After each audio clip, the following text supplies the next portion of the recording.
बाई बाई बाई, या बायकांना ना उद्योग ना धंदा. तुम्हाला सांगते, मला अशा चौकशा अजिबात आवडत नाही. मी नाही हो चौकशा करत. मला आवडही नाही चौकशा करायची आणि सवडही अजिबात नाही. नाही म्हणायला मी काय करते, शेजारच्या जोशी काकूंकडे 2-4 दिवसांनी घटकावर बसायला जाते. तेवढंच त्यांच्याकडे गेलं की सगळ्या बातम्या कळतात. कोण कोणाबरोबर पळून गेलं, कुणाची मुलगी माहेरी आली, कुणाच्या घरात वादंग उठलाय, कुणी नवीन गाडी घेतली, कुणी बंगला घेतला, सगळं जोशी काकूंना माहिती असतं. तेवढंच त्यांच्याकडून बातमी कळते, ज्ञानात भर हो.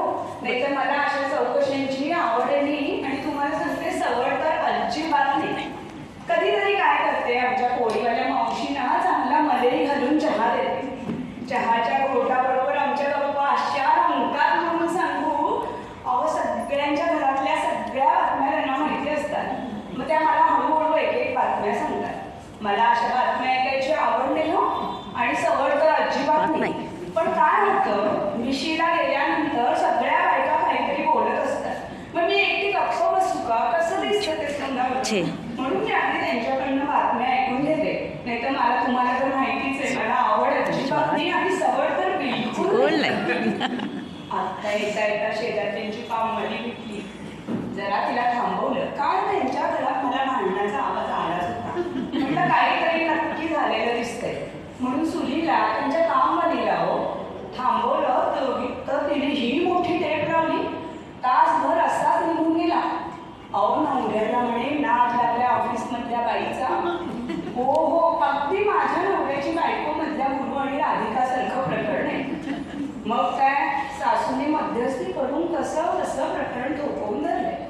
मुलाला चांगला दम दिलाय, परत त्या भवानीच्या नादाला लागलास तर बघ. आणि सुनेलाही सल्ला दिलाय हो सासूने, सारखं ते ओळख राहून युट्यूब रील बघण्यापेक्षा जरा राधिकासारखं मसाले शिकायचं बघा. तेवढे 4 पैसे मिळतील. अगदीच काही नाही जमलं तरी करा.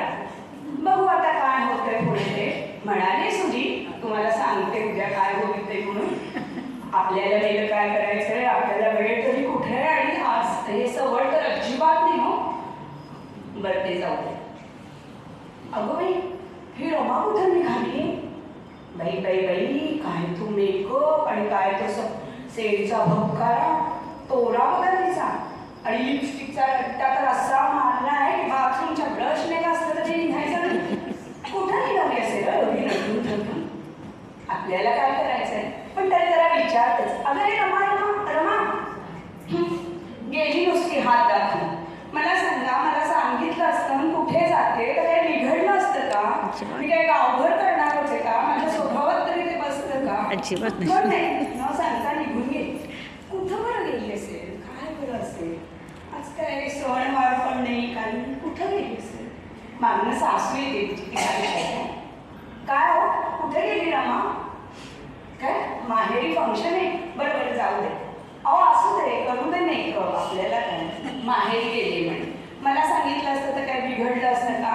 जाऊ दे, मला तरी कुठे मेलीला आवड आहे आणि तुम्हाला सांगते सवड तर अजिबात नाही. आता जरा देवळात जाऊन येते. तिथं गेलं की कसं शांत वाटतं.